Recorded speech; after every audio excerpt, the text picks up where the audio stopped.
Tá, acho que já...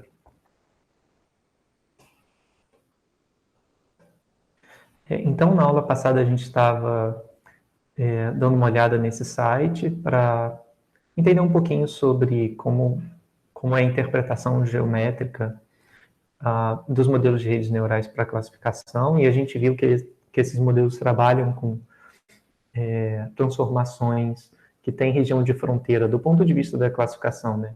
São dados por hiperplanos, né? E aí a gente viu que as redes neurais fazem uma combinação dessas regiões de fronteira de modo a cobrir regiões mais flexíveis do espaço, né? E assim conseguir uma fronteira de classificação bem flexível. Na aula de hoje, a gente vai falar sobre inferência para esses modelos e detalhar um pouco o procedimento de aprendizado dos parâmetros do modelo, tá? E aí, na semana que vem, a gente já deve começar com um exemplo aplicado no TensorFlow, para a gente aprender de fato, né, colocar a mão na massa e treinar esses modelos, tá? Bom, e aí para isso, na aula de hoje, a gente vai falar um pouco sobre o método de inferência do ponto de vista mais teórico, né, para dar um embasamento para que na aula que vem a gente veja isso na prática. Então fica, bom, eu faço o pedido para vocês entrarem no site, tá aqui, ó, cadê? Lá no início, na parte de softwares, lá na parte de software, para que vocês instalem o TensorFlow, o PyTorch, e quem não tiver o Python instalado no computador, vai precisar instalar o Python também, porque esses dois pacotes aqui, eles são no Python, tá? Então, a partir de agora, a gente deve usar bem mais o Python do que o R e o RStudio, né? Porque o Python ele tem mais suporte exatamente para o cálculo dessas derivadas que vão aparecer, né, por diferenciação automática. O R também trabalha com diferenciação automática, mas até hoje eu nunca consegui entender como funciona. No R é muito mais complicado esse ponto, eu não sei porquê. Eu acho que não tem tanto suporte. O TensorFlow, por exemplo, ele é mantido pelo pessoal da Google, né?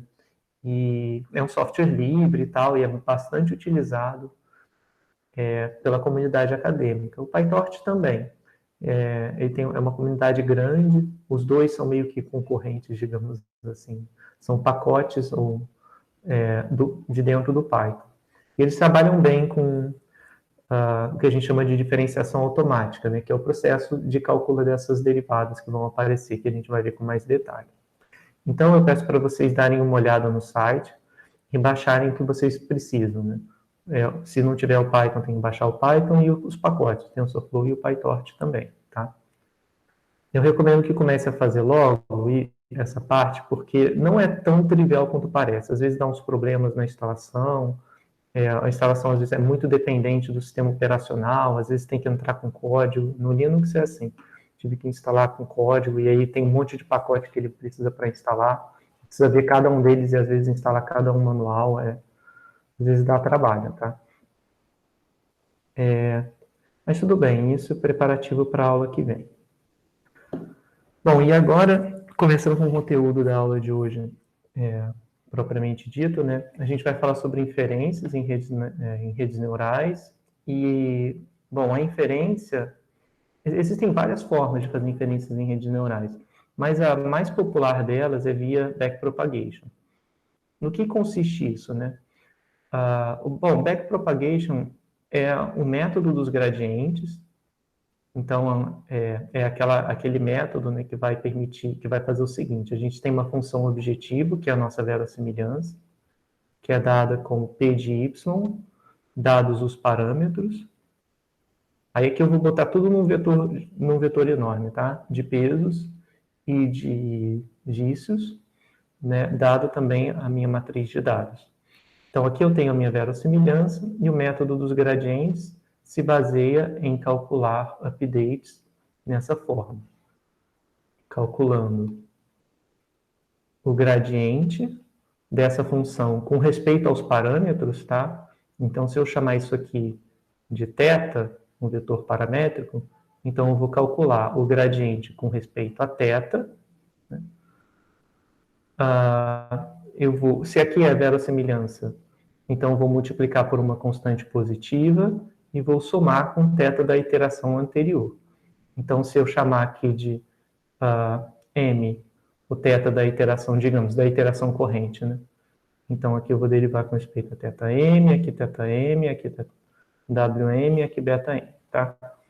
Então, o método dos gradientes é o próximo valor do vetor paramétrico vai ser o valor anterior mais gama vezes a derivada da verossimilhança com respeito aos parâmetros, tá? Então, é basicamente essa equação de update, a equação básica, né, de update via método dos gradientes. Tá? Isso a gente comentou nas aulas passadas. Então, tem alguns detalhes. Tá? O backpropagation não é exatamente só isso. Ela é uma forma de você resumir, beleza, é isso, né? Mas o método de backpropagation é uma forma de usar recursivamente a regra da cadeia para calcular os gradientes de uma... Porque a gente vai ver, né, que o cálculo de gradientes ele vai ser feito de camada a camada, e para você calcular o gradiente com respeito à camada de baixo, você vai precisar dos gradientes com respeito à camada de cima. Então, na hora de que as rotinas de diferenciação automática vão fazer o cálculo dos gradientes, elas precisam guardar a informação de gradientes anteriores já calculados. Então, é essa forma, né, é o método dos gradientes aliado como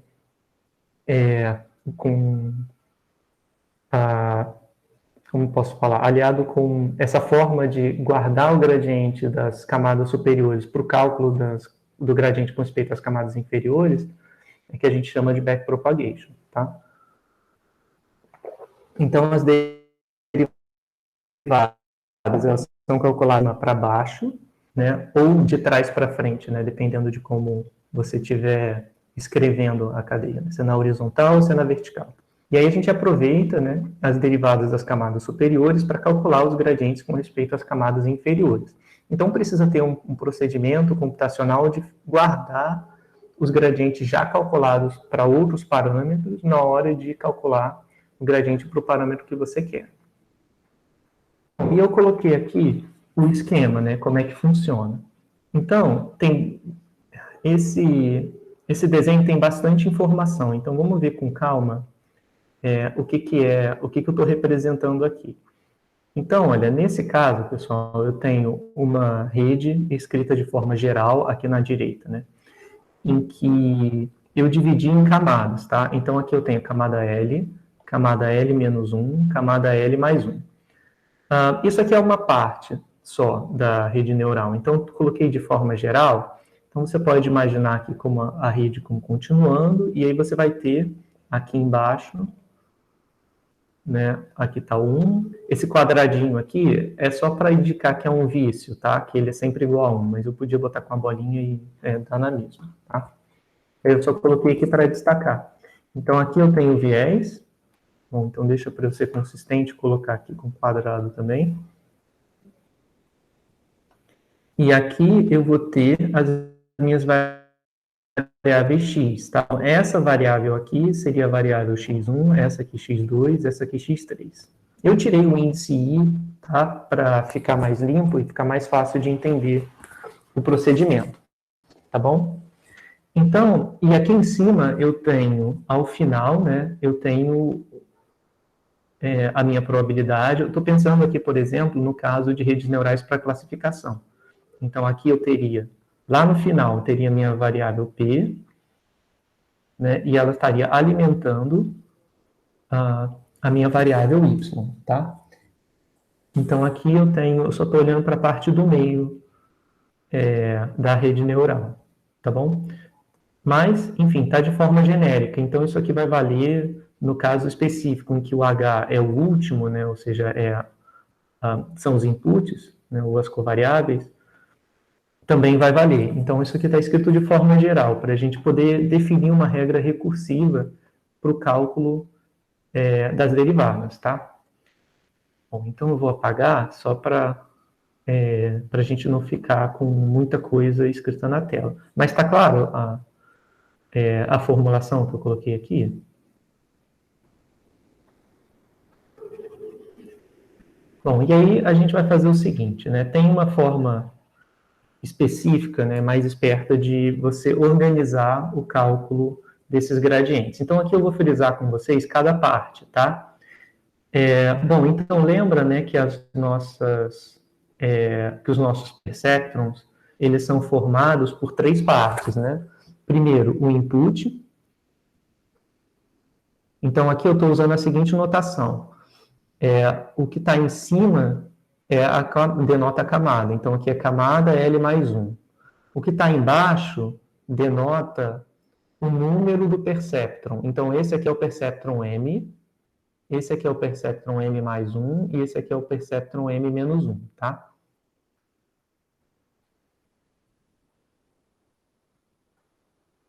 Então, esse M embaixo do A denota o perceptron, e o número que está em cima denota a camada. E o A é o quê? O A vem de transformação afim, tá? Tá no tamanho que vocês conseguem ler ou está muito pequeno, pessoal, esse slide aqui?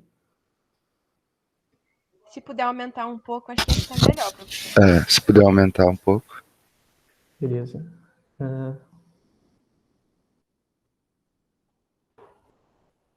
Dá para ver? Melhorou ou ainda está pequeno? Acho que melhorou. Dá para ver, dá para distinguir os índices que estão em cima dos índices que estão embaixo? Ou ainda, se tiver pequeno, eu maximizo e depois eu volto para mostrar aqui as contas. Tá um pouco complicado de distinguir o L do 1, mas acho que dá para perceber sim. Tá, beleza. Deixa eu então aumentar um pouco mais e colocar em tela cheia, porque aí depois entendendo assim o setup, eu acho que eu posso minimizar e vai dar para acompanhar as contas. Então, eu estou escrevendo assim, o A é o input, tá? Ou transformação afim. Então, se a gente olhar para a fórmula, como é que eu estou denotando aqui? Eu estou dizendo o seguinte, ó, o A é igual à transformação afim da camada anterior, né? Que é o L menos 1 de H. Então, ó, H é o output e o A é o input. Tá? Então, A é um input combinado que vem de todo mundo, né? Então, aqui, o que está entrando no A é tudo isso aqui, tá? Mas eu só coloquei algumas setas para não ficar poluído, que a gente vai derivar com respeito a coisas específicas, tá? Esse cara e esse cara daqui, e a mesma fórmula vai valer para os outros edges. Então, a gente tem o seguinte, aqui está o input, e ele entra como uma combinação linear, uma combinação afim da camada anterior. Então, é HL-1, P, WL, PK mais BLK, certo? Então, ó, eu estou denotando com o mesmo índice, o peso e o viés é o mesmo índice da camada de cima, tá? Então, meu input, que é a parte da transformação afim, ele fica sendo dado por essa formulação aqui, tá? Bom, essa linha, ela representa a função sigmoide, e a parte de cima dela representa o output, tá? E aí, qual é o objetivo? O objetivo é a gente vai escrever a função de verossimilhança, que eu estou denotando por C, tá? E aqui eu coloquei um I, mas é só para ter ideia de que, bom, enfim, não precisava do I, mas o I é só para dizer que é com respeito ao a iésima observação. Então, aqui tem o iésimo valor de I, o HI, lembra que o H ele tem seu índice, né, dado por, que é o índice do X, né, dos inputs. Ele vai depender de WL mais 1 e BL mais 1. Então, no final das contas, é claro que o Y depende de todos os valores, né, depende de todos os parâmetros. Mas, como eu estou condicional todos os parâmetros, se eu condicionar na penúltima camada, né, ela já traz informação suficiente para caracterizar toda a verossimilhança. Então, se eu vou olhar para a penúltima camada e para os últimos pesos, tá? Então, eu consigo escrever a verossimilhança como função do HL, WL mais 1, BL mais 1, tá? Bom, pessoal, então esse é o setup, tá? Eu esqueci, né, o H. Quem é o H? O H ele é descrito como a função de ativação aplicada no input, certo? Então, ó, o output, aqui eu botei HLK, que é esse aqui. O HLK, ele vem de sigma, né, o sigma L, então aqui eu tenho um sigma L mais 1, aqui eu tenho sigma L, né? Porque esses sigmas podem ser diferentes. A ativação daqui pode ser diferente da de baixo. Tipicamente vai ser a mesma, mas, enfim, só para deixar mais geral. Então, o H fica sendo sigma aplicado ao input combinado da camada anterior. Tá? Então é isso. Eu tenho output, sigmoide, input e pesos. Eu quero o gradiente com respeito aos pesos. Então, vou querer o gradiente com respeito a esse cara e esse cara, tudo bem? Que esses são os parâmetros do modelo. Eu vou querer com respeito a esse aqui e esse também, e assim sucessivamente, tá? Bom, e aí, qual é o caminho? Bom, o caminho é fazer a derivada usando a regra da cadeia. Então, eu vou derivar com respeito ao output da camada L mais 1, multiplicada pela derivada, se eu quiser a derivada desse cara, como é que eu vou fazer? Eu vou derivar com respeito a esse, multiplicar pela derivada desse com respeito a esse, e multiplicar depois pela derivada desse daqui, tá? Então, é isso que vai dar origem às equações do backpropagation, tá? Vou diminuir aqui agora para poder escrever as equações com vocês.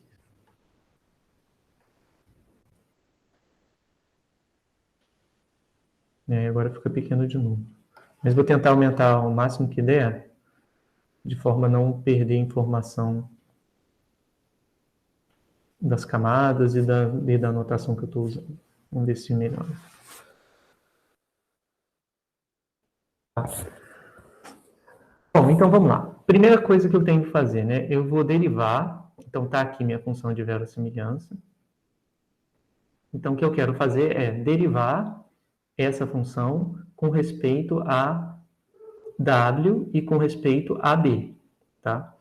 Então, ó, eu vou colocar aqui, o que eu quero calcular é a derivada, vou até colocar assim, eu quero calcular a derivada da função de verossimilhança com respeito ao peso, e aqui eu vou colocar o peso L, P, K. Quem é esse peso LPK? É esse cara aqui, tá?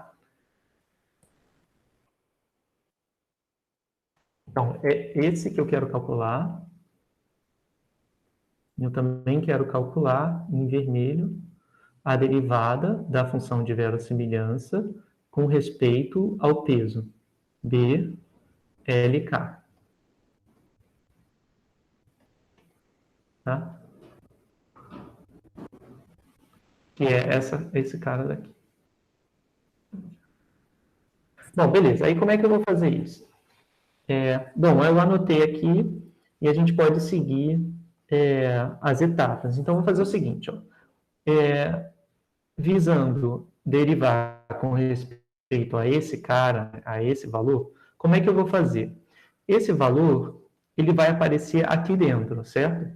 Ele não vai aparecer nem aqui e nem aqui. Só vai aparecer dentro dessa unidade. Então, eu vou fazer o seguinte, eu vou calcular a derivada, eu vou escrever assim, ó, a derivada com respeito ao H primeiro, eu vou derivar primeiro com respeito a esse daqui, primeiro com respeito a esse. Então, quem é a derivada com respeito a HLK? Vai ser, esse HLK, ele vem daqui, né, ele vai aparecer quando eu derivar com respeito a esse perceptron e esse perceptron também. Então, para eu usar a regra da cadeia, né, vai ser, vou somar, né, os perceptrons, onde o Q vai de 1 até L mais 1, até nl mais 1, onde o nl mais 1 é o número de elementos na camada superior. Tá? Então, aqui está o L L mais 1. Então, eu vou derivar com respeito a cada um desses perceptrons. Então, vou fazer a derivada da função de verossimilhança com respeito a... Agora, eu vou derivar com respeito ao input de cada perceptron, tá? Então, vai ser derivada da função de verossimilhança com respeito a AL mais 1, que... Bom, e pela regra da cadeia, eu derivei com respeito a esse cara, né, digamos esse aqui, e aí eu tenho que multiplicar pela derivada dele com respeito ao HK, certo? Então, fiz isso, ó, derivei com respeito a L mais 1, vezes a derivada de AL mais 1 Q, com respeito a HLK, certo? Então, isso aqui é só aplicação de regra da cadeia, para funções de mais de uma variável, e por isso aparece esse somatório. Até aqui tudo bem, pessoal? Nota que esse aqui é a mesma expressão dessa, então estou derivando, estou fazendo uso aqui da regra da cadeia. Bom, ok, feito isso, então eu agora preciso achar uma expressão para essa derivada, né? E depois para a derivada dela, né, do input com respeito ao H da camada corrente, onde eu quero derivar. Então, vou fazer essa parte e essa parte aqui. Vamos lá. Então, vamos escrever como eu quero derivar. Eu vou olhar primeiro para essa parte, essa daqui.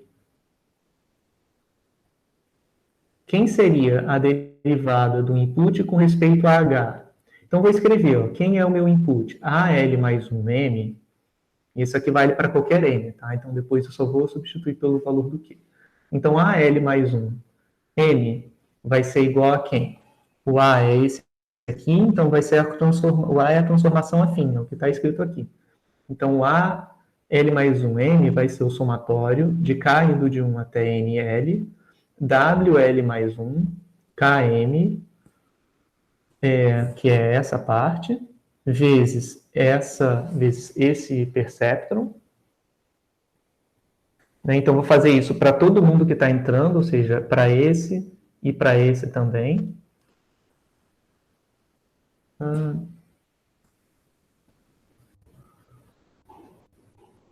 Não, desculpa. Na verdade, para esses pesos, né? Aqui vai aparecer um WL mais 1, K, M menos 1, e aqui vai aparecer WL mais 1, K, M mais 1. Então, eu vou derivar, então, esse ALM vai ser WL mais 1, KM, HLK, mais BL mais 1, M, né? Então, eu estou derivando com respeito a esse cara daqui, ele vai entrar...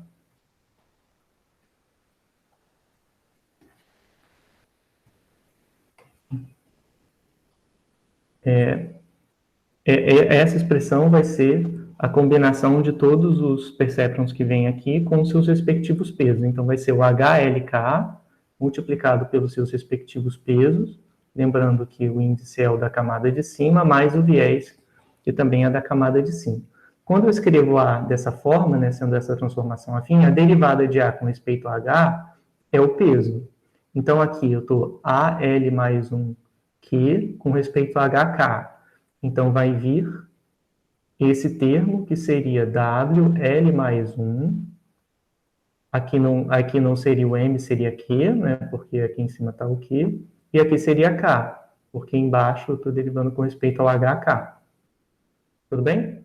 Então, daí eu tiro essa parte daqui de baixo. Então, vai dar o peso. E essa parte, né? Como é que eu calculo a derivada da função de verossimilhança com respeito ao input? Bom, eu posso fazer o seguinte, olha. Eu posso fazer uma verificação. Nesse caso, essa derivada é a mesma do que derivar a função de verossimilhança com respeito a BL mais 1 Q. Bom, aqui está o L mais 1, o AL mais 1M, e aqui está o BL mais um m. O que eu estou dizendo é o seguinte, derivar com respeito, a derivada com respeito a essa parte é a mesma do que a derivada com respeito ao viés, tá? E como que a gente vê isso? Bom, nesse primeiro ponto, eu vou derivar a função de verossimilhança com respeito ao viés e vou ver o que vai dar. Então, quando eu derivo com respeito a esse viés, o que eu vou fazer? Derivar com respeito a A, então vou derivar com respeito ao A, e multiplicar pela derivada de A com respeito ao viés. Isso é a regra da cadeia, né? Derivo com respeito a esse, e depois derivo esse com respeito ao viés. Quando eu for fazer isso, o que vai acontecer? Né? Essa parte eu vou deixar como tá, e essa aqui vai dar 1. Por quê? Quem é a derivada de AL mais 1M com respeito a BL mais 1M? Bom, AL mais 1M tem essa expressão, com respeito a BL mais 1M, essa derivada dá 1. Então, olha só que interessante. Eu cheguei que a derivada da verossimilhança com respeito ao viés é igual à derivada da verossimilhança com respeito ao input da camada superior referente àquele viés, tá? Então, aqui eu posso trocar essa derivada por essa derivada daqui. Até aí, tudo bem? Tá dando para acompanhar, pessoal? Tudo bem. Tudo bem, professor. Ah, beleza. Bom, ok, então eu já tenho minha expressão para derivada com respeito ao output das minhas camadas escondidas, né, aos outputs dos meus perceptrons, e o objetivo vai ser o seguinte, por que eu fiquei fazendo essas manipulações? É porque eu quero que só apareça no cômputo dessas derivadas, só apareçam derivadas com respeito a viés e derivadas com respeito a pesos, né? E aí eventualmente pode aparecer um viés ou pode aparecer um peso na forma, tá? Mas eu só quero simplificar, porque eu estou interessado em derivadas assim, né, com respeito aos parâmetros. Então, o caminho é esse, tá? E aí a gente vai ver que vai começar a aparecer umas incursões aqui. Então, ok, né, a gente fechou a primeira equação, né, que foi essa daqui, que a gente acabou de fazer. Agora, vamos ver a equação seguinte, né? Porque quando a gente for calcular isso, a gente vai precisar de uma expressão que funcione para a derivada da verossimilhança com respeito ao viés, que é o BL mais 1K. Então, ok, agora vamos calcular a derivada, né, de C com respeito a BLK. Qual é a derivada da verossimilhança com respeito ao viés? Então, como é que eu vou escrever? Agora eu quero verossimilhança com respeito ao viés, é essa expressão aqui que eu quero. E vai ser a da equação 2. Então, vamos lá. Vou derivar agora com respeito ao viés. Agora, na verdade, é o BLK, então seria com respeito a esse carinha aqui em vermelho. Como eu faço a derivada com respeito ao carinha em vermelho? Eu já calculei a derivada com respeito ao HLK, ou seja, já sei calcular a derivada até aqui. Então, eu preciso calcular a derivada até esse. Como eu faço? Ora, eu aproveito a derivada que eu acabei de calcular, que é a derivada com respeito ao output desse perceptron, porque com respeito a ele que vai estar aparecendo o viés BLK, e aí eu derivo, né? Derivei com respeito ao output, aí derivo o output com respeito ao input, então eu vou derivar esse com respeito a esse. Então eu estou sempre, né, descendo na arquitetura da rede neural. Então, aqui seria a derivada do output com respeito ao input, vezes a derivada do input com respeito ao viés, né? Bom, derivada do input com respeito ao viés, a gente já viu que dá 1, né? Então, essa parte é 1. Essa daqui eu mantenho, deixo ela como está. E essa parte, como é que eu faço essa parte aqui? Né? Bom, eu posso escrever, posso lembrar o seguinte. O WKL é uma função de A, certo? Porque pelo desenho, né, o output é a função do input. Então, eu posso escrever assim. Eu posso escrever o HL como sendo o sigma, né? O sigma L aplicado ao input, certo? Porque é isso, né? O output é a transformação do input via a função sigmoide, ou a função de ativação não linear que você quiser, tá? Então, fica assim. Bom, e o que está dizendo essa expressão? Eu vou derivar isso com respeito a H. Então, desculpa, com respeito ao A. Então, quem é a derivada de H com respeito a A? Então, essa expressão aqui vai ser igual a sigma linha L de A, tudo bem? Né? Porque o H é função de A. Então, quando eu vou derivar A com respeito a H, é só eu pegar a função e derivar, tá? Então, isso aqui vai dar a derivada da função de ativação aplicada ao input. Beleza? Então, isso gera a equação 2, que é essa segunda equação do backpropagation. Então, olha só o que acabou acontecendo. Para eu calcular a derivada com respeito ao viés, eu uso a derivada com respeito ao output da camada correspondente, né, do perceptron correspondente. Então, essa derivada que eu calculei em 1, ela vai ser usada para calcular a expressão em 2.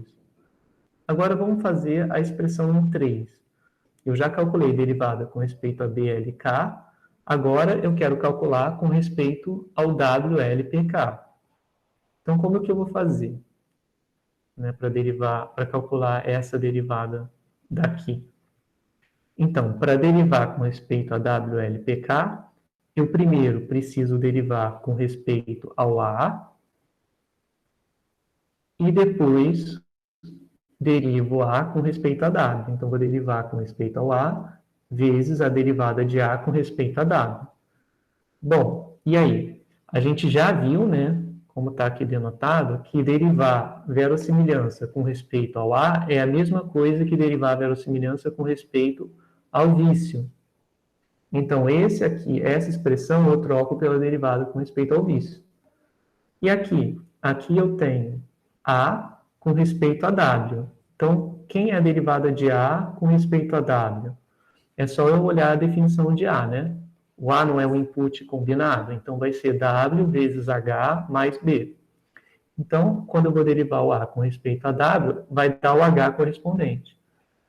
Quem é o H correspondente aqui? É H L menos 1T. Tudo bem? Deixa eu autorizar aqui, eu acho que eu vim em outro.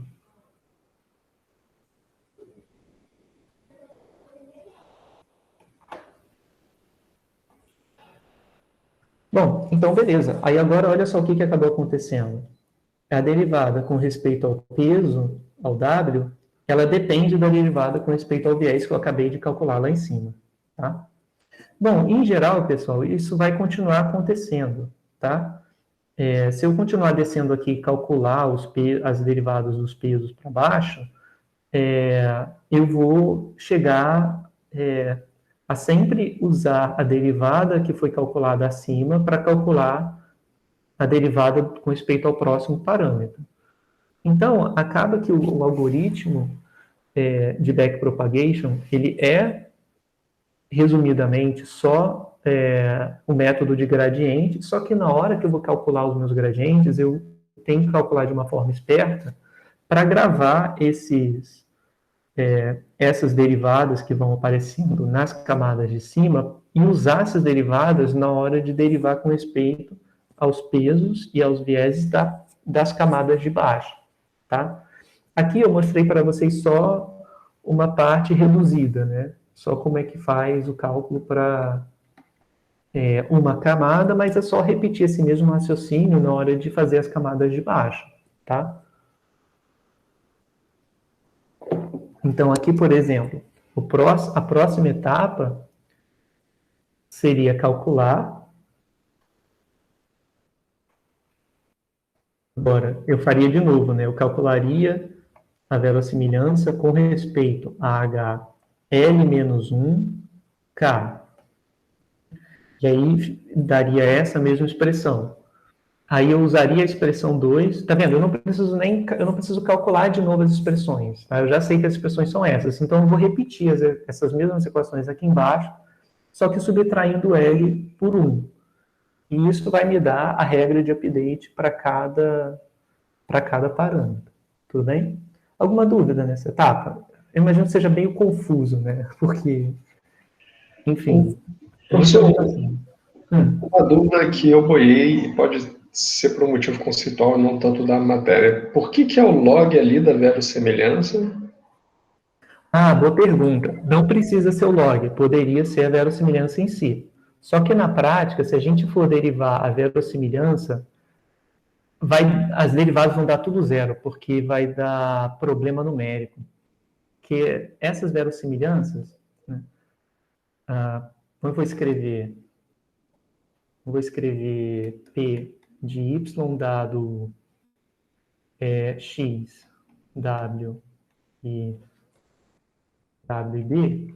Isso aqui é o quê? Vai ser dado pelo produto, né? Onde I vai de 1 até N, P, YI, dado XI, e os parâmetros, né? W e B. Aqui, W e B, eu estou colocando todos os parâmetros, tá?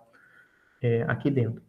Como esse cara aqui é um produto, dependendo do valor de... E isso aqui é uma probabilidade, né? Ou seja, isso é um valor que pertence ao intervalo 0,1. Quando pertence ao intervalo 0,1, você está multiplicando N probabilidades. No caso do MNIST, por exemplo, da lista 1, esse N é igual a 60 mil. Então, você pega 60 mil números entre 0 e 1, multiplica todo mundo, quando você chegar no milésimo número, essa probabilidade já vai dar baixa e o computador não vai diferenciá-la do zero. Então, na hora que você for fazer as contas, ele vai achar tudo zero e não vai sair do lugar. Para você contornar esse tipo de problema, que é um problema bem específico da estatística, tá? Porque, enfim, você está calculando produto de várias coisas que estão entre 0 e 1. Ao invés de otimizar essa função, a gente faz o trabalho que é equivalente, né? Por exemplo, o argmin, argmax, né? Que eu quero maximizar a verossimilhança. Com respeito a W e B, é a mesma coisa que o argmin com respeito aos mesmos W e B do log de P de Y dado X, W e B. Então, se eu aplicar o log na expressão e derivar e otimizar, o ponto de ótimo é o mesmo. O argmin que você vai achar aqui. Não, Mas é log ou menos log? Depende se você vai definir como máximo ou como um problema de otimização, de maximização ou minimização. Então, se você quiser maximizar, é log. Se você quiser minimizar, é menos log. Tudo bem? E fora isso, se mais ou menos log, não tem nenhuma outra diferença no algoritmo, não, né? Só nessa questão de escolher. Entendi. Só se você quer fazer minimização ou maximização. Por exemplo, o PyTorch, que é a biblioteca que faz estimação, ele só faz minimização. Então, na hora de você escrever, você vai ter que passar um menos aqui no log. Então, você vai ter que fazer argmin de menos log de p. Tá? Tudo bem? Entendi. Tá? E o ponto do log é que quando você for calcular o log desse produto, vai virar soma de logs, né? Então, vai ficar soma do log de P, YI, dado XI, W e B. Aí, beleza, porque agora essas probabilidades que antes estavam em 0, 1, continuam entre 0 e 1, né? Mas agora você passa o logaritmo, então elas vão para a reta, né? Elas vão dar coisas negativas, porque todos esses valores estão menores do que 1. E aí você vai somar. Então, tudo bem, né? Se esse valor aqui, se cada probabilidade está entre 0 e 1, aqui está na reta. Né? E aí você vai somar todo mundo. Então, não tem mais aquele problema de trabalhar com números muito pequenos.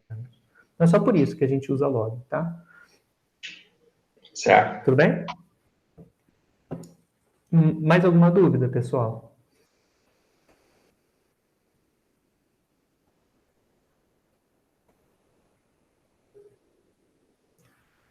Não? Não, professor. Tá. Bom, e aí? Então, o que a gente tira a partir disso, né? A gente vai precisar calcular, de fato, essas derivadas e programar isso? Ainda bem que não, né? Porque ainda bem que redes neurais é uma coisa que o pessoal da computação faz. E o pessoal da computação disponibiliza coisas para as outras pessoas usarem de forma bem otimizada, eu diria. Então, alguém já gastou muito tempo da vida programando essa parte de cálculo de backpropagation que a gente não vai precisar fazer. Então, é aí que entram os pacotes. Mas é importante que a gente saiba que existe esse processo de cálculo de derivadas, porque, enfim, fazendo isso, a gente entende, né, que a gente deve usar alguma rotina otimizada para fazer esses cálculos, ao invés da gente botar a mão na massa e fazer nós mesmos, porque com probabilidade 1, eu faria errado e nunca conseguiria descobrir onde que está o erro. Porque é bem, na hora de implementar na prática, tem muita fonte de erro para sair em função disso. Tá? Mas é bom a gente saber de onde que vem os cálculos, né? A gente faz o cálculo, mas aí na hora de fazer na prática, a gente usa uma rotina que já faz de forma automática, a gente se livra do perigo de programar errado. Bom, mas vamos ver como é que funciona o algoritmo em termos do pseudocódigo, tá? Então, ele vai funcionar assim. A gente vai começar o algoritmo de um ponto aleatório e tem alguns cuidados que precisam ser tomados quando a gente vai fazer isso. Depois, mais à frente, eu comento sobre essa inicialização. Mas se você inicializar de forma aleatória, isso minimiza grande parte dos possíveis problemas. Então, a gente começa com um valor de θ. Esse θ aqui inclui todos os parâmetros, tá? Então, esse θ é o vetor de todos os Ws e todos os Bs, tá? Então, a gente inicializa num θ 0. Aí, a gente faz o quê? A gente vai precisar avaliar os Hs. Tá? Avaliar é cada camada, né? E aí, cada uma dessas camadas, na verdade, é função do seu input, né? Do input xi. Então, a gente vai precisar avaliar os Hs, vai precisar avaliar o A, que são os inputs combinados, né? Porque aqui eu tenho que olhar para as expressões, né? Porque para calcular o A, eu vou precisar do H. Então, eu vou propagando para cima, né, os pesos os inputs com os pesos, né, e reconstruindo a rede para poder calcular quem são os As e fazer as derivadas com respeito a A, que vão aparecer, né? E aí, escrevo minha função de custo e calculo as derivadas. Então, vou calcular as derivadas com respeito aos vieses, né? E a gente faz iterativamente as equações 1, 2 e 3 da última camada até a primeira. Então, aqui eu só coloquei a expressão, né, de forma um pouco mais completa, agora exibindo os inputs e as respostas, tá? Mas é a mesma equação que eu coloquei lá em cima, tudo bem? Então, a gente... por isso que eles chamam, né, de feed-forward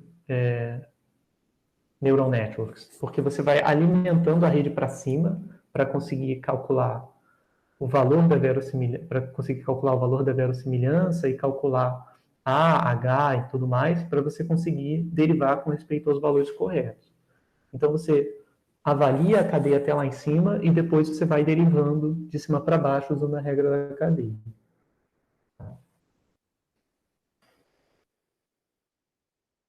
Então, aqui eu coloquei só de forma resumida, né? Então, como é que fica o update do algoritmo, através do algoritmo de gradientes? Vai ser o beta, aqui deveria ser L mais, não. Porque aqui eu não coloquei iteração. Então, o novo vício vai ser o vício anterior mais gama vezes a derivada com respeito àquele vício, e o peso é o peso anterior mais gama vezes a derivada com respeito ao peso, tá? Então, é isso que tá rolando, que vai estar rolando ali por baixo dos panos, né? São essas derivadas. E aí, bom, e aí a gente precisa gastar um pouquinho de tempo para entender algum acontecer com respeito ao treinamento de modelos de redes neurais, né, utilizando métodos de gradientes. Um problema bastante conhecido da literatura de redes neurais é que as redes neurais têm muitos pontos de ótimo local. E aqui eu coloquei um exercício só para a gente pensar um pouquinho em um caso que é bem fácil de ver o primeiro ponto da rede neural, que é a simetria, né? Então, suponha que a gente tem uma única camada latente com M unidades latentes. Então, eu coloquei o desenho aqui da rede, em que eu só tenho essa camada latente, essa aqui já é de output, e aqui estão os meus inputs. E suponha que aqui eu tenho M unidades, tá? Bom, e suponha que eu tenho uma função de ativação ímpar, que é dada pela tangente hiperbólica de x. Então, como essa função tangente hiperbólica é uma função ímpar, que a tangente hiperbólica de menos x é igual a menos tangente hiperbólica de x. Tá? Essa é um tipo de função de ativação. Ela não é muito utilizada nos dias de hoje, mas eu coloquei ela aqui porque, bom, teve uma época que se usava mais ela, mas eu coloquei porque é fácil de ver, porque é uma função ímpar. Então, dá para ver muito bem as simetrias. E a partir dela, a gente vê que vão existir simetrias também em outras. Por exemplo, no sigmoide vai existir. Então, o que vai acontecer? Na unidade latente H1, agora vamos olhar algumas simetrias que podem acontecer. Então, eu vou pegar aqui o H1, que seria, digamos,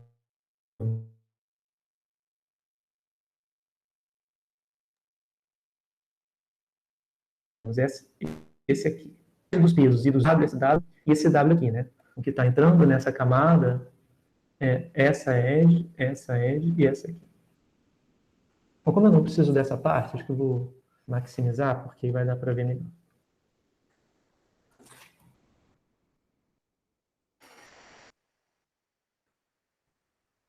Então, o que eu posso fazer? Eu posso pegar todos os inputs que estão entrando e trocar o sinal.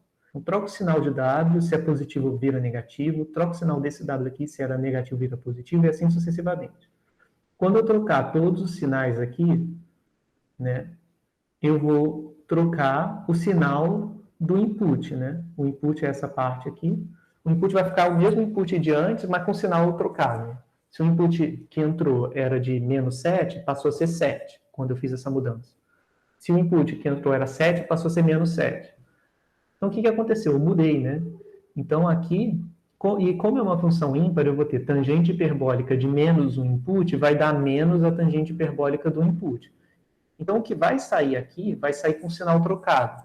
Se eu trocar os pesos que entram, o que sai com o sinal trocado.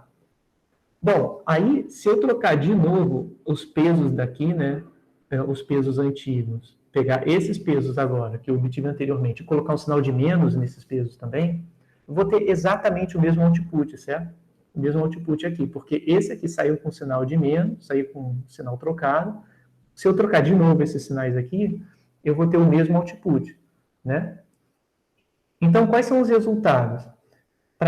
O que eu tiro de conclusão? Que para cada escolha de pesos entrando nessa unidade aqui, se eu trocar o sinal dos pesos que entram e dos pesos e o sinal dos pesos que saem, né, da rede neural, o output vai ser o mesmo, da camada de output.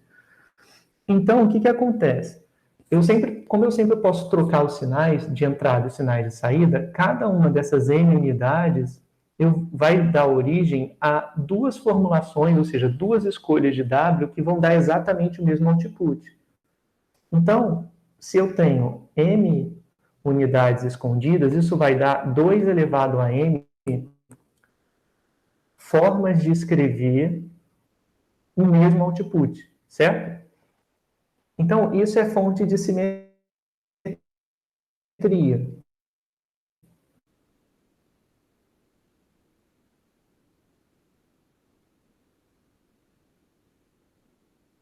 Tá? Então, o que acontece?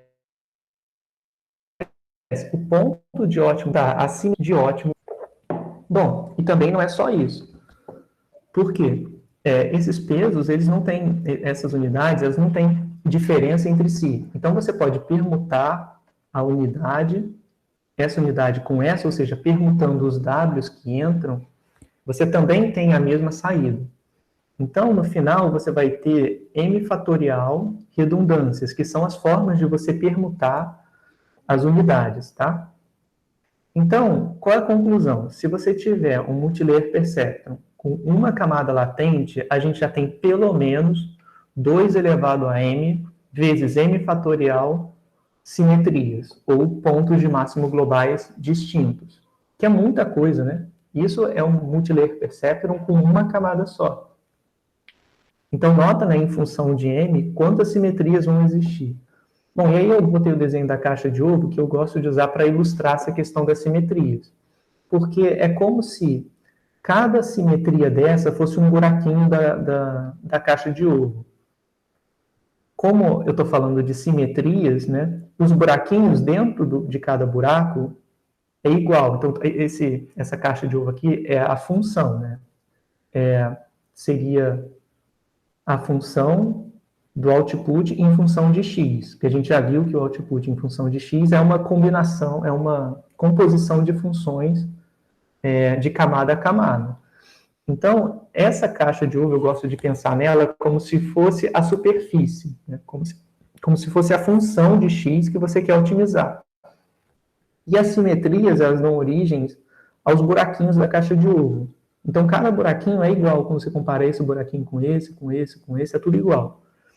E aí, isso já mostra que é uma superfície altamente complicada, né? Porque tem muitos pontos de simetria, tem muitos pontos de ótimos globais, né? E com os ótimos locais, né? O que acontece? Bom, e aí, além disso, né, o que resta é a gente se perguntar, tá, ok, mas será que eu salto eu tenho como saltar de uma simetria para outra? Né? Por exemplo, vamos supor que eu começo o meu algoritmo nesse ponto da caixa de ovo. Será que eu tenho como saltar para cá? Tipo, ficar trocando de simetria? Ou será que eu vou ficar sempre dentro do mesmo buraquinho, né? Porque se eu ficar dentro do mesmo buraquinho, a gente vai pensar, tudo bem que tem assimetrias, né? Dependendo do ponto onde eu inicializo, eu não vou saltar, né, de uma simetria para outra. Né? Esse é um ponto que é difícil de argumentar, porque a gente não consegue ver muito bem, né? Porque a maioria dos problemas que a gente trata, eles são em dimensão elevada. Então, fica difícil da gente ver os detalhes. Então, vamos assumir que dificilmente a gente salta de um ponto de simetria, ou seja, de um buraquinho da caixa de ovo para o outro. Né? E agora a pergunta que fica é, ok, vou assumir que eu não fico saltando de simetria para simetria conforme eu vou treinando o algoritmo, tá? Então vamos supor que eu estou sempre no mesmo buraco da caixa de ovo. A pergunta que fica é, tá, e como os buracos da caixa de ovo se parecem? Será que eles são bonitinhos assim, na forma de função convexa? Então, dado que eu caí lá, eu vou otimizando até chegar no ponto de mínimo sem ter problema de ótimos locais? Ou será que dentro da caixa de ovo é mais ou menos assim, onde eu tenho vários platôs aqui que eu posso ficar preso, né? Até chegar a um ponto e de repente convergir para um ponto de ótimo, mas existirem outros pontos de ótimo local no meio do caminho, onde de repente eu posso ficar preso, né? Bom, e infelizmente, né, as evidências apontam para esse sendo o caso mais comum em termos de otimização. É claro que você vai depender muito de qual o modelo que você está tratando, qual é o conjunto de dados, a curva, a superfície depende dos dados. Né?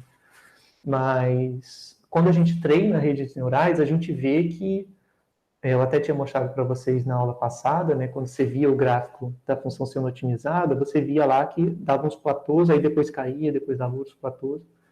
Então, é porque a rede ela passa por essas regiões de ótimo local, tá? Alguma dúvida, pessoal, nesse ponto mais, sei lá, é uma coisa um pouco meio abstrata, mas, não sei, eu gosto de mostrar pelo menos a visão geométrica para que tenha uma ideia de que é um problema de muitos ótimos, né? Não é um problema convexo, então não é bonitinho de otimizar, é algo bem complicado. Sobre, enfim, curiosidade, né? Sobre essa figura daqui, né? O que ela é? Eu achei interessante, porque tem a ver com um projeto que eu já trabalhei, que é em dobras de proteínas, né, em formato estrutural de proteínas. as proteínas nas nossas células são os que é o que fazem, é o que é responsável por fazer os processos físicos de dentro da célula, assim, mega resumidamente, né? E o que vai determinar a função de uma proteína, basicamente, é o formato em que aquela proteína está. Então, é claro, você tem os aminoácidos que formam, né? Mas dependendo de como são os aminoácidos, eles dobram a proteína de maneiras diferentes. E o formato da proteína é que faz a ação da proteína, né? Então, o que vai acontecer? Quando a proteína é criada, cada pontinho que na proteína é um aminoácido diferente, dado as polaridades e colocar num formato que seja utilizável na célula. Mas isso nem sempre acontece, né? Existem situações de equilíbrio, né, que são essas aqui, né, de ótimo, e no meio do caminho existem outras dobras em que às vezes a proteína fica presa lá e gasta um tempo até ela conseguir se dobrar da forma como ela deveria. Então é um caso bem similar ao que a gente tem indícios de acontecer em redes neurais também, que a gente acha ótimos locais, fica um tempo preso lá até saltar para baixo e assim conseguir fazer a otimização, tá? Bom, enfim, coloquei aqui como ilustração para a gente entender mais ou menos o que vai estar acontecendo. Bom, e aí vamos falar um pouco agora sobre método dos gradientes ascendentes estocásticos. Tá? A gente fala sobre isso na lista 1. Então, na aula de hoje, a gente vai aprender sobre o que é, e a gente vai ver que não tem nenhum mistério. Tá? É só uma forma de estender o conceito de gradiente ascendente, ou descendente, depende se você quiser maximizar ou minimizar uma função. Tá? A parte estocástica, ela vai servir para controlar com respeito ao tamanho de amostra, né? A quantidade de dados que você está observando. Então, vamos ver aqui no que consiste o problema, né? No caso das redes neurais, a gente tem que maximizar o log verossimilhança. Aí aqui eu coloquei 1 sobre n vezes o log verossimilhança, mas é só para maximizar 1 sobre n vezes uma função é a mesma coisa que maximizar a própria função. Tá? Então, o que a gente quer é fazer o seguinte, escrever a minha log verossimilhança, né, que ela acaba virando um somatório do log de p de y e dado θ, e a gente quer otimizar essa função aqui.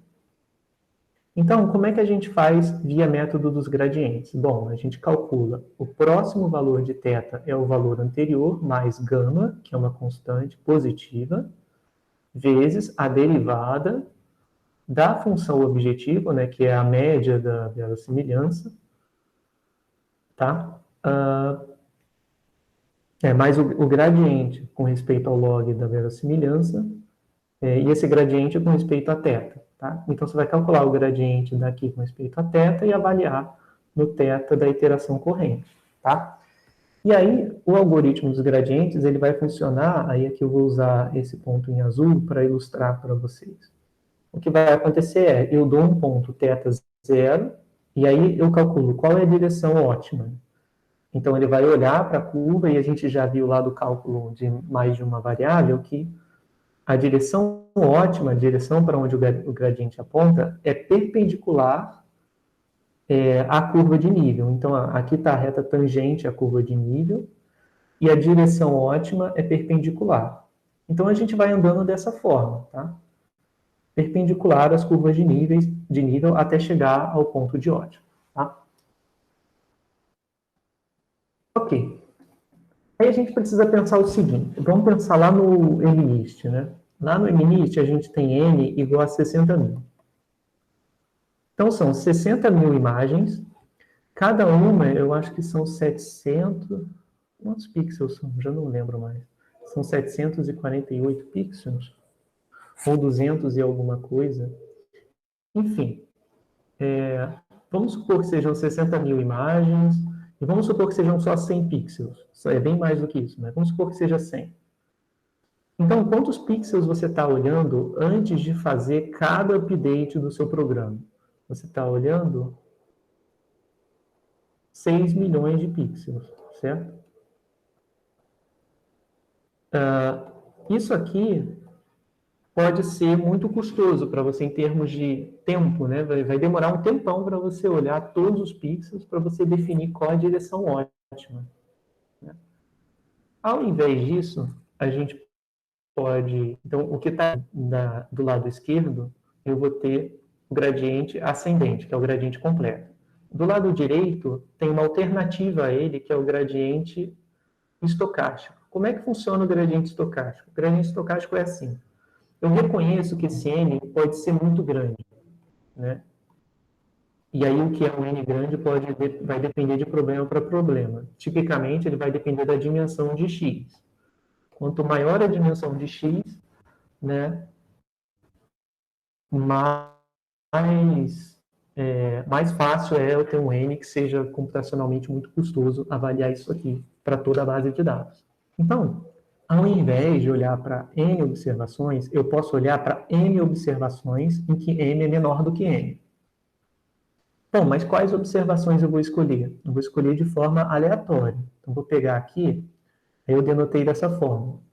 Eu vou pegar pontos IJ, I subíndice J, vindos da uniforme de 1 até N, digamos, com ou sem reposição. Mas eu vou pensar aqui com reposição só porque é mais fácil de pensar em termos de conta. Então, o que eu vou fazer? Vou escolher um M menor do que N. Digamos, ao invés de olhar para 60 mil observações, vou dizer que eu vou olhar para 100 apenas. Então, vou escolher aleatoriamente 100 observações, possivelmente com reposição, mas se for sem reposição, o mesmo raciocínio vai valer. Então, vou pegar 100 observações com reposição, ou seja, 100 dígitos, e vou usar só esse 100 para calcular o valor da log verossimilhança. Então, obviamente, esses dois valores não vão ser iguais, porque esse aqui é a verossimilhança total, esse aqui é com base só em 100, né? Mas esse estimador aqui, que é a média, com 100 valores escolhidos aleatoriamente, ele é um estimador para essa quantidade. Então, esse ponto, ele estima essa quantidade, ou ele é um estimador do gradiente completo, né? Porque isso aqui é a média de todo mundo, e isso aqui é a média na amostra. É como se eu estivesse estimando a média, a proporção de votantes de um candidato na população pela proporção da amostra. E pelo processo de amostragem, né, dos pontos, em amostrar os Y, né, e também o X de correspondência, que eu não estou denotando o X aqui, mas esse processo é um processo que gera um estimador que é não viesado. Então, esse é um estimador não viesado para a média populacional, que seria a média do gradiente computado em todos os gradientes, não, desculpa, da função de log verossimilhança computado para todos os valores. Então, o que vai acontecer? Eu posso, ao invés de fazer esse update, eu posso fazer esse aqui, em que o novo θ é o θ anterior mais gama vezes o gradiente, mas ao invés de eu aplicar o gradiente com respeito a toda a função, a log verossimilhança completa, eu vou trabalhar com a log verossimilhança estimada, digamos assim, né? Porque agora eu vou fazer só a média dos YIs, do log P YI. Desculpa, YIJ, tá? Então, essa parte aqui atua como um estimador não viesado para essa parte. E aí, como é que fica o desenho, né? Então, como é que eu vou pensar nesse modelo? Então, esse modelo é o seguinte. Aí, aqui eu vou colocar, digamos, esse em verde, tá? Então, comecei aqui. Como eu estou escolhendo aleatoriamente os pontos, eu não vou necessariamente na direção ótima, né? Mas, em média, eu vou andar na direção ótima, porque isso que quer dizer esse estimador ser não viesado para log verossimilhança completa. Quer dizer que, em média, apontando para a direção correta. Então, é como se fosse, sei lá, eu andando pela rua, que eu sou assim, eu sou totalmente perdido, esqueço o caminho. Em média, eu vou no lugar certo, mas eu acabo passando por lugares totalmente aleatórios no meio do caminho, mas consigo chegar, sabe lá como, ao ponto de encontro, ao ponto de ótimo. Então, o que vai acontecer é o seguinte, ó, eu estou aqui, aí eu vou sortear um conjunto de pontos, vou formar a função de verossimilhança e vou andar naquela direção. Aqui eu não andei na direção ótima, né? Porque eu escolhi aleatoriamente os pontos para me guiar. E aí eu vou fazendo assim. Então a trajetória fica um pouco mais errática, né? Porque tem uma aleatoriedade aqui na direção. Mas como em média eu vou na direção certa, então eu também consigo convergir para o ponto de ótimo, tá? Isso tem demonstração, tá? Dá para provar. E aqui, nessa ilustração, eu tenho dois casos. Um que é chamado de mini-bet e o outro que é gradiente estocástico. Bom, e tem um pouquinho de confusão na literatura, porque dependendo de quem fala, quer dizer coisas diferentes. Na literatura de machine learning, quando você fala gradiente estocástico, muita gente se refere a gradiente estocástico para dizer que, ao invés de você olhar para um conjunto de 100 ou 200 ou tipo, mais observações do conjunto de dados, você vai olhar para uma só.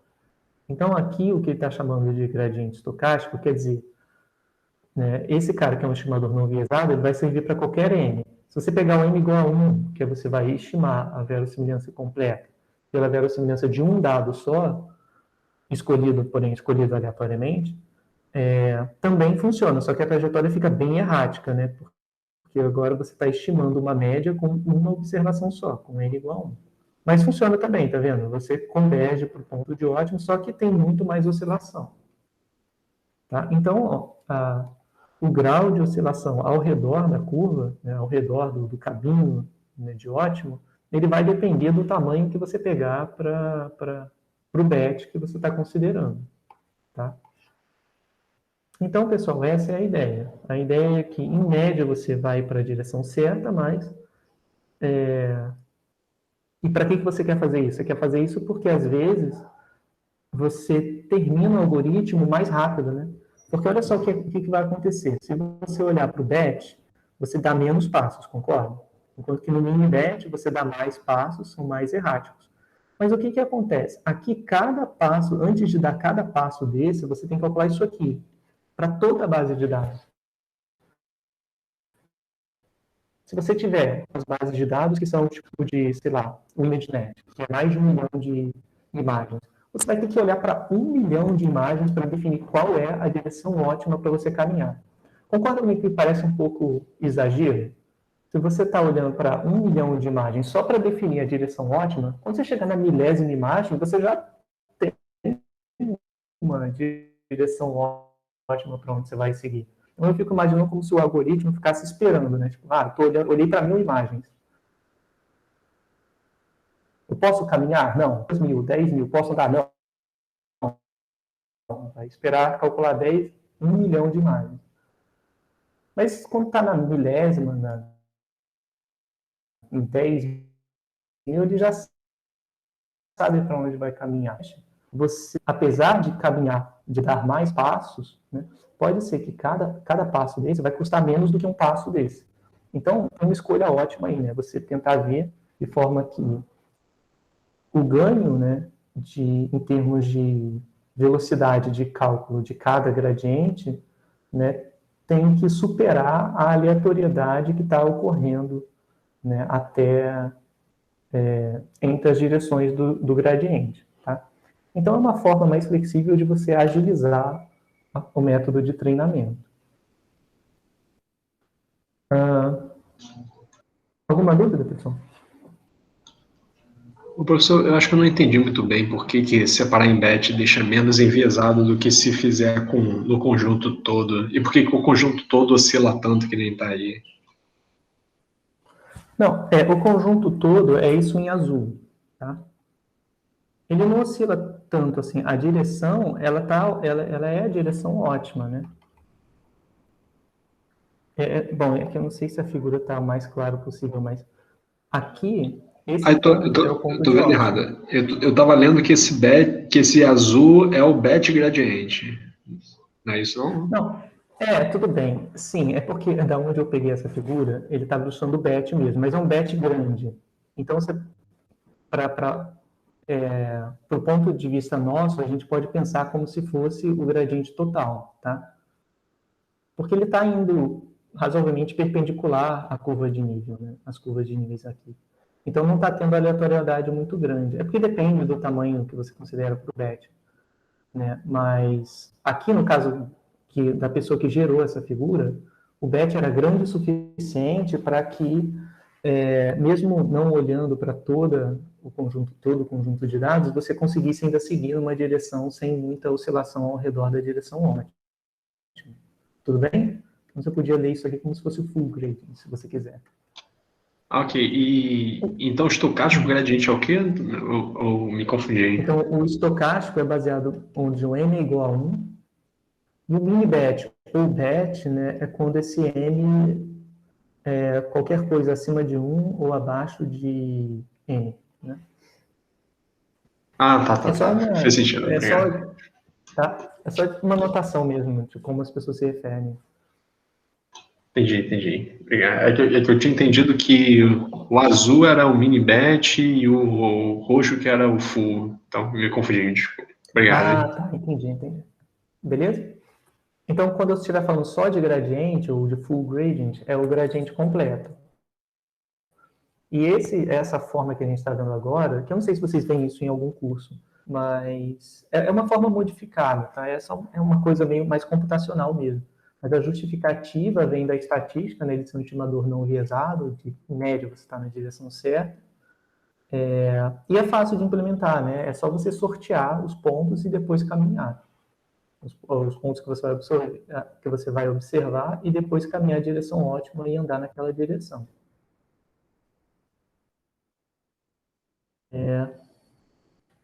Então, beleza. Eu queria falar só sobre os gradientes descendentes estocásticos. Então, tem essa outra notação, né? Que é gradiente ascendente.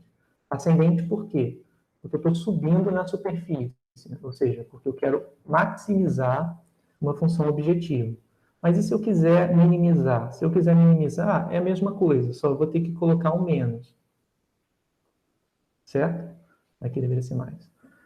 Então, eu vou botar um menos na função de verossimilhança e vou fazer a conta normalmente. Então, se a gente colocar a equação de update, escrever como é que ela é, aqui eu tinha um sinal de menos, aqui passou a ser mais, tá? É porque eu escrevi errado na hora de fazer o slide, eu não tinha percebido. Então, aqui é menos, tá? Peraí, menos? Não. Menos a função de verossimilhança, então ela vai ficar...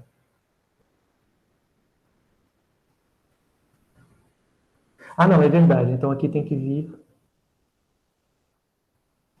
então aqui tem que vir menos, é verdade. Desculpa, não, tá certo o slide. Porque... O que eu tô falando se eu coloco um menos na frente da função objetivo, o que era uma montanha passa a ser um buraco, né? E agora eu vou ter que andar pelo buraco, então o que eu vou ter que fazer vou ter que descer nesse buraco. Então eu vou ter que pegar a função, aí acontece, né, que o gradiente para descer, ele é menos o gradiente para subir, né? Se o objetivo for descer no buraco ou escalar na montanha, o que você faz é botar um menos. Então é o mesmo, dá na mesma, era isso que eu queria mostrar. Quando você coloca o menos aqui, né, vai ser esse menos com esse menos vai dar mais. E você vai ter exatamente a mesma expressão que você tinha anteriormente. Ou seja, fazer o gradiente descendente ou ascendente é a mesma coisa, tá? Então, essa que é a noção. Se você quiser, uma outra forma de ver seria essa, então isso aqui é só para mostrar que se você descer uma função colocando menos na frente, é a mesma coisa que você calcular o gradiente ascendente, tá? O que mais? Bom, é isso. E ficou faltando também comentar uma coisa, né? Repara o seguinte. Eu tenho aqui, vou apagar. Eu acho que isso vai ficar mais claro quando a gente for fazer o treinamento lá na próxima aula, que a gente for fazer os updates no TensorFlow. Nota que esse gama você que escolhe, né? Esse gama, ele é uma constante e ele também aparece multiplicado por 1 sobre n, né? Então, aqui aparece a constante gama sobre n e aqui aparece a constante gama sobre m, né? Como você pode escolher qualquer gama, esse n você nem precisa pôr, né? Porque você pode escolher qualquer gama. Então, a escolha livre de gama te dá uma escolha livre de gama sobre n, que também te dá uma escolha livre de gama sobre n. Então, você nem precisa colocar essa constante também. Então, a sua equação de update acaba sendo θ L mais 1 igual a θ L mais... Aí esse gama, aí você não vai precisar colocar isso, né? Delta θL do somatório do log E, YI, dado θ L, tá? Então, não precisa colocar nenhum sobre n aqui, porque você já está escolhendo livremente o gama. Então, basta você fazer isso, né? Escrever dessa maneira, tá?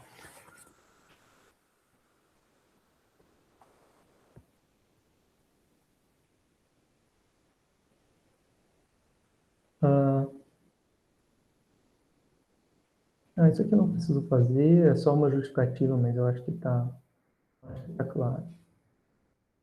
Era essa parte que está nesse slide que eu estava falando com vocês, né? Como isso aqui é uma constante, é um valor real, a gente pode parametrizar por uma nova constante de lambda, e isso tudo aqui passa a ser lambda, e o update era igual ao update usual, né? θL mais lambda, gradiente de θ, o log verossimilhança. Peraí.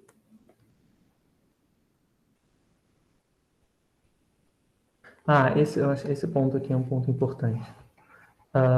Do ponto de vista prático, o que eu falei com vocês é o seguinte, a gente tem que amostrar, né, os pontos que a gente vai considerar na hora de calcular o gradiente estocástico. Mas na prática, você nem precisa fazer isso, não precisa nem ser aleatório. Se os seus pontos estiverem embaralhados, né, de forma aleatória, por exemplo, vamos supor que você esteja lá na base helenística, e uma forma dessa base estar organizada é todos os zeros virem primeiro, depois vir todos os uns, depois vir todos os dois listados, né, um abaixo do outro. Ou pode estar tudo embaralhado. Se tiver tudo embaralhado, ou seja, se você tiver aqui os pontos, as imagens mostradas não tem nenhum padrão sequencial, você nem precisa escolher os batches aleatoriamente. Você pode tomar de forma até determinística. Por exemplo, pega as primeiras 100 observações, depois pega as observações de 101 a 200, depois 201 a 300, e assim sucessivamente, tá? Porque a aleatoriedade ela já foi levada em conta na hora de fazer o embaralhamento das observações.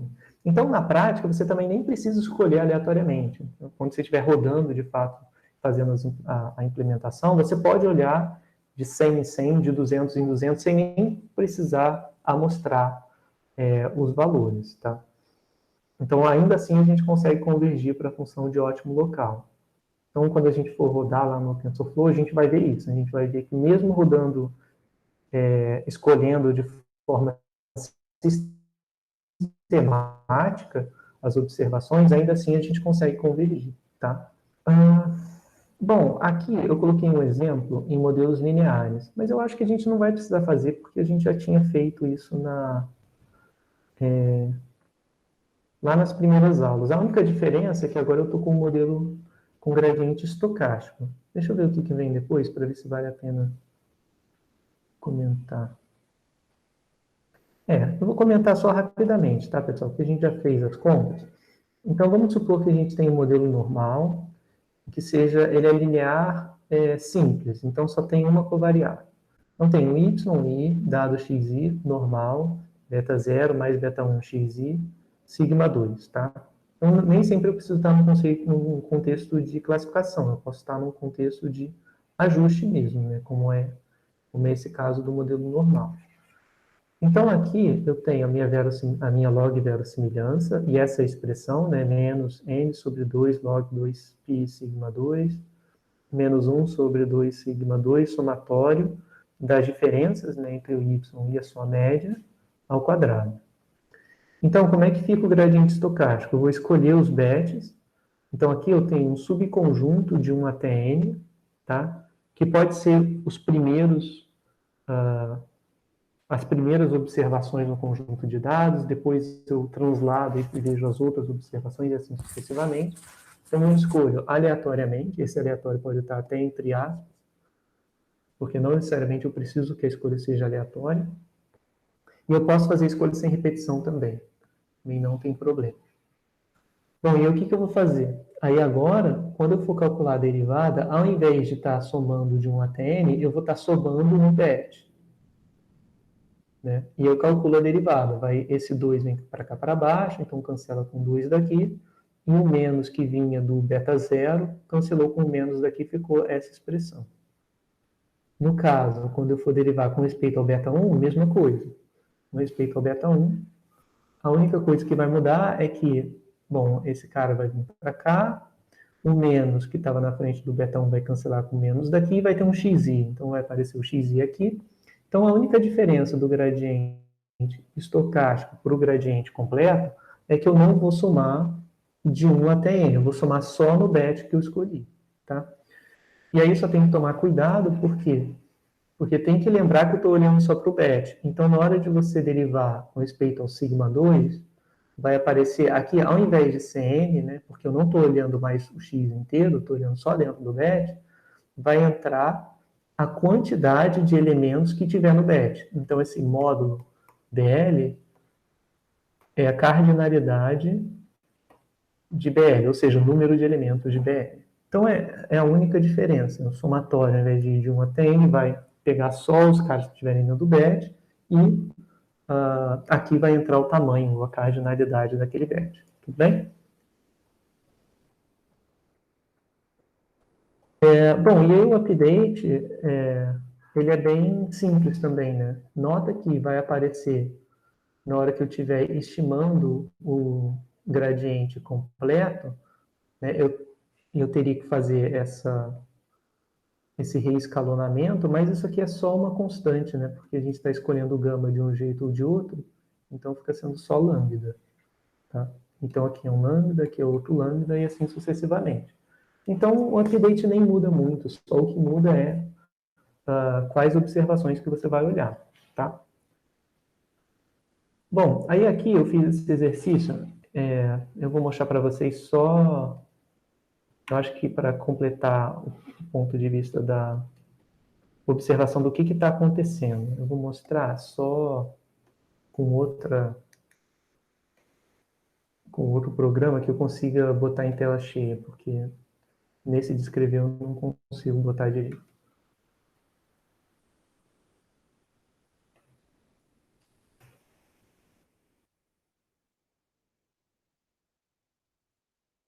A gente já falou disso tudo.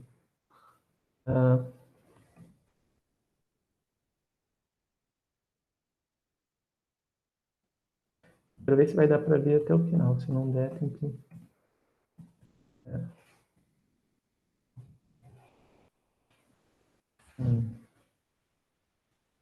Acho que é presentation que ele vai certinho. Ótimo, beleza. Então era isso que eu queria mostrar, pessoal. Aqui eu fiz só um exemplo.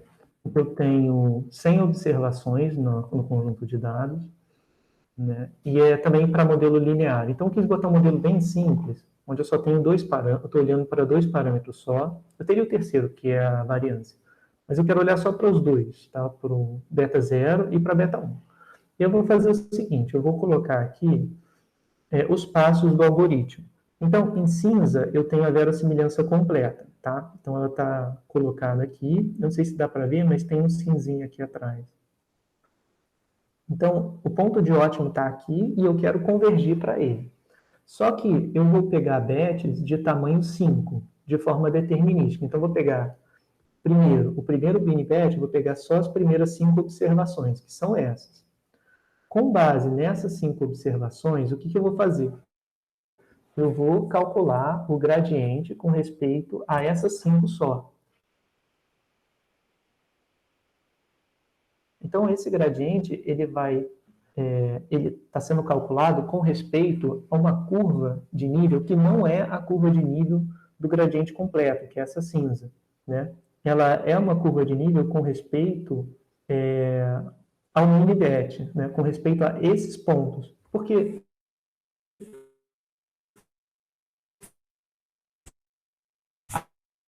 a curva de nível dos dados, né? Cada escolha de bet vai me dar uma curva diferente, né, de verossimilhança para onde eu estou otimizando. Então, o que vai acontecer é que na hora de calcular o gradiente que está em azul, em roxo, esse gradiente sempre é com respeito, sempre é perpendicular à curva de nível. Aqui, a curva de nível que ele está levando em conta não é a curva de nível cinza, é a curva de nível em preto, né? Então, o que vai acontecer é que ele vai andar para cá. Se eu tivesse na curva em cinza, provavelmente ele andaria mais para cá, assim, mais na direção do centro. Aí, beleza, eu já fiz isso para uma iteração, eu andaria daqui para cá. Na próxima iteração, tá vendo que mudou a curva? Desculpa. Aqui mudou, né? Essa curva estava um pouco mais inclinadinha para cá. Quando eu olhar para os próximos 5, a curva já ficou talvez mais próxima de ser horizontal. Então, com isso, agora a direção ótima é mais para cá. Eu vou fazendo de novo, eu vou olhando o terceiro bet, quarto bet, quinto, sexto, sétimo, né? Assim sucessivamente. Então, a cada bet muda a curva, mas a curva completa, do gradiente completo está fixa lá. Então, o que fica mudando a direção do gradiente, colocando a direção aleatória, é que essa curva de verossimilhança reduzida, né, com base só no bet, ela vai ficar mudando. Então, ela fica oscilando, né, sambando ali, ao redor da curva completa. Como essa curva ela é não viesada para a curva total, né, para a curva completa, acaba que o gradiente vai convergir depois de um tempo. Ele só vai oscilar um pouquinho mais. Porque se ele estivesse olhando para o gradiente completo, ele iria mais rápido para o ponto de ótimo. Aí aqui eu botei todo o caminho, né, que o algoritmo fez. Então, tá vendo? Ele fica nessa oscilação mais esquisita, e quando ele chega perto do ponto de ótimo, ele vai oscilando ao redor desse ponto. Tá? Então, esse desenho, ele também ilustra um fato que é bem curioso, que é de que, se você está considerando o gradiente estocástico, ele não vai convergir bonitinho para um ponto. Ele vai ficar oscilando ao redor do ponto de ótimo, tá? Então, isso é uma característica do gradiente estocástico. Ele vai oscilar ao redor do ponto de ótimo, tá? Então, na hora de você reportar o máximo, né, reportar o valor ótimo, tipicamente você pode pegar uma média, talvez, dos últimos, sei lá, 10 ou 20 updates para retornar alguém mais próximo, né, do ponto de ótimo, de fato. Tá, mas eu quis fazer esse desenho só para ilustrar para vocês o que está acontecendo e o que está determinando que essas direções, às vezes, elas pareçam totalmente diferentes da direção que a curva total tá te dando, né? É porque a cada update muda a curva de verossimilhança reduzida, tá? Bom, eu acho que essa parte de taxas dinâmicas a gente pode deixar para ver quando estiver falando lá do TensorFlow mesmo, porque aí a coisa começa a ficar muito abstrata para mostrar. Eu teria que mostrar para vocês um pouco na prática como é que acontece para vocês verem que realmente precisa fazer, às vezes, essas mudanças no gradiente. Então, deixa eu só ver se tem mais algum comentário, se eu posso fechar a aula hoje um pouco mais cedo.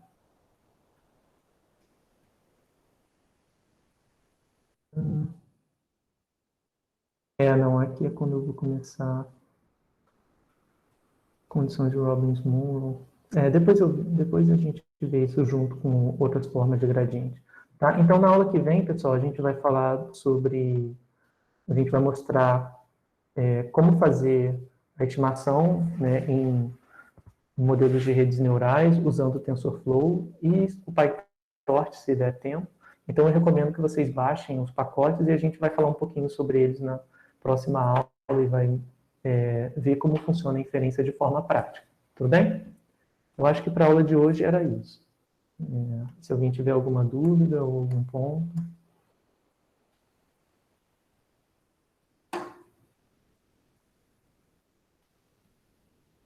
Não? Bom, pessoal, então eu vou parar aqui a gravação. Ah, não é lá, peraí.